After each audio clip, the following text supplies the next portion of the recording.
Previously on Innocence Uncovered.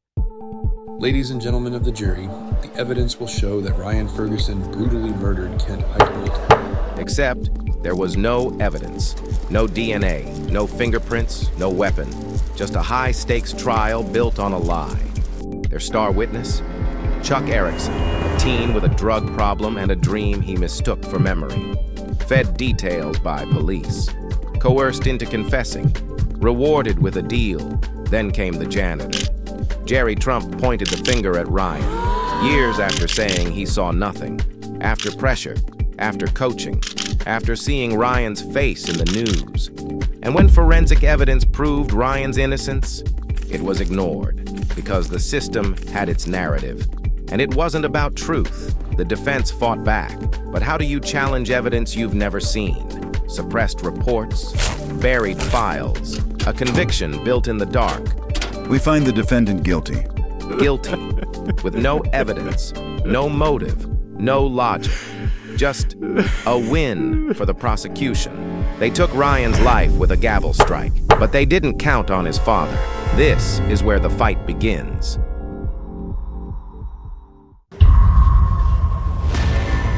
Imagine waking up every morning knowing you're innocent, but the entire world believes you're a killer. Imagine spending your 20s behind bars for someone else's crime, watching life pass by through steel bars and bulletproof glass. Ryan Ferguson was 20 when the cage closed around him. For the next 10 years, he would fight the most important battle of his life, from inside a prison cell. But while Ryan fought to survive, his father was waging war on the outside. A war against lies, corruption, and a system that had already decided his son was guilty. Welcome back to Innocence Uncovered, where we expose the truth the system tried to bury. I'm Isaac. This is 10 Years in Hell. What you're about to see is how the innocent survive when justice fails. Before we begin, drop a comment. How would you survive a decade in prison for a crime you didn't commit?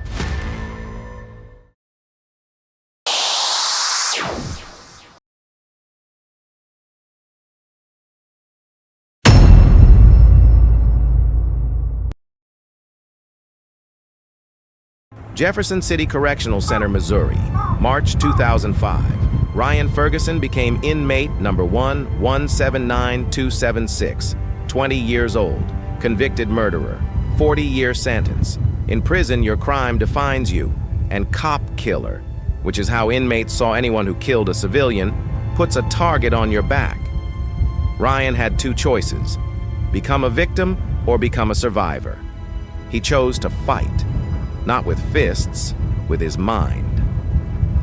Ryan spent every free hour in the prison library, studying law books, learning about appeals, understanding the system that had caged him. He read about other wrongful conviction cases. He learned about DNA exonerations. He discovered that his situation, while devastating, wasn't unique. Hundreds of innocent people were locked away in American prisons. Some had been there for decades. While his mind absorbed legal knowledge, Ryan kept his body strong. Prison routine. Workout at dawn, library until lunch, more reading until lockdown. He didn't fight, didn't cause trouble, didn't give up hope.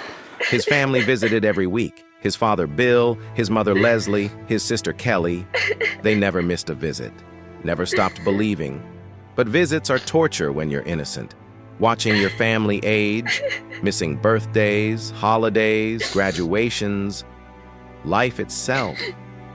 If you've ever missed time with family, imagine missing 10 years. Type, "Free the innocent," if you believe families deserve justice too. Ryan kept detailed journals, not just about prison life, but about his case. Every inconsistency in Chuck's testimony, every piece of evidence that didn't fit. He was building his own defense from inside a cage. But Ryan's real lifeline was his father. Bill Ferguson had become a one-man investigation army, and what he was discovering would change everything. Tag someone who would fight for you like Bill fought for Ryan. Bill Ferguson's house looked like a detective's war room. Every wall covered with timelines, witness statements, court transcripts, evidence photos. He'd memorized every detail of his son's case, every lie, every contradiction, every piece of buried evidence. Bill became an investigator. He tracked down witnesses the police had ignored. He found people who remembered seeing Ryan elsewhere that Halloween night. He discovered alibis that were never presented at trial. But most importantly, Bill uncovered the prosecution's dirty secrets. Through freedom of information requests and relentless pressure, Bill obtained police files that should have been given to Ryan's defense team. What he found was explosive. Don't go anywhere. What Bill finds next could blow the case wide open. Jerry Trump, the janitor who pointed at Ryan in court. His original statement to police: "I didn't see anyone in the parking lot." It was empty. The prosecution had hidden this, buried it, committed prosecutorial misconduct. Bill found other witnesses who contradicted the prosecution's timeline, evidence that pointed to different suspects, DNA results that excluded Ryan, all of it hidden from the defense, all of it illegal. And then came the breakthrough that changed everything. Chuck Erickson was falling apart in prison. The guilt of sending his innocent friend to prison was eating him alive.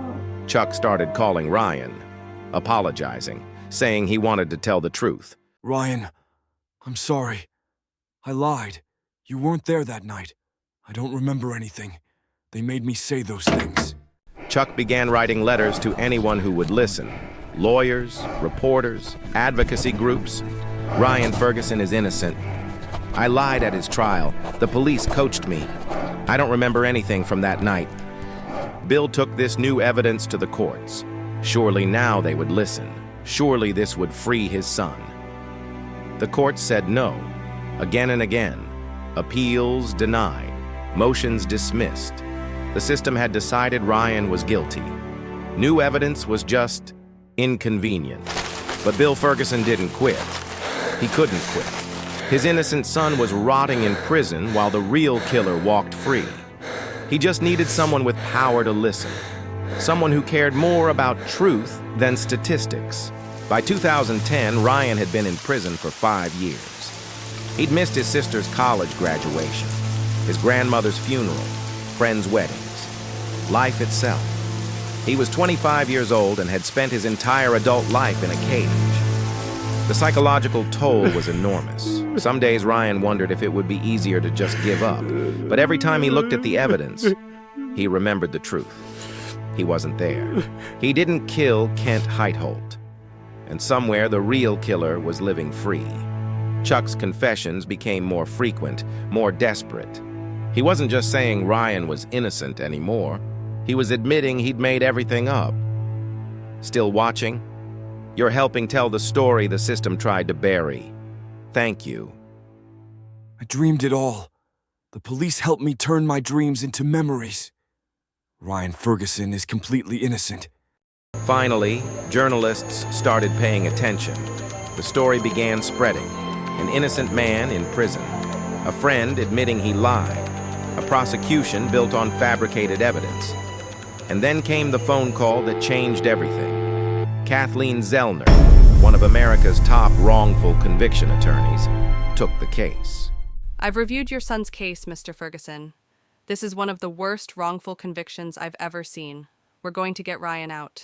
Her team re-interviewed witnesses, examined suppressed evidence, exposed the prosecution's lies. Under pressure, Jerry Trump finally told the truth. He admitted he'd been coached, that prosecutors had shown him Ryan's photo and said, "That's the guy you saw." The evidence of Ryan's innocence was overwhelming. Chuck's complete recantation, Jerry Trump's perjury confession, suppressed evidence, DNA that excluded Ryan, witnesses placing him elsewhere. In 2012, Zellner filed a comprehensive appeal. After 10 years of denials, this time felt different. Ryan tried not to get his hopes up, but for the first time in a decade, freedom seemed possible. November 2013. After 10 years in prison, Ryan Ferguson's fate was in the hands of 3 appeals court judges. Would they finally acknowledge the obvious? Would justice prevail? Next episode, the day justice woke up. The moment that changed everything. The evidence that couldn't be ignored. And the phone call that would make a father cry tears of joy. After a decade of fighting, would the truth finally matter? Don't miss episode 4. Hit that bell so you don't miss it. This is Innocence Uncovered. 10 years stolen, a family destroyed, a system exposed. But sometimes, just sometimes, the truth is powerful enough to break down prison walls. Subscribe, like, and comment if you believe the innocent deserve justice. Share this story, because for every Ryan Ferguson who gets out, there are dozens more still waiting, still fighting, still innocent, still trapped. See you next time.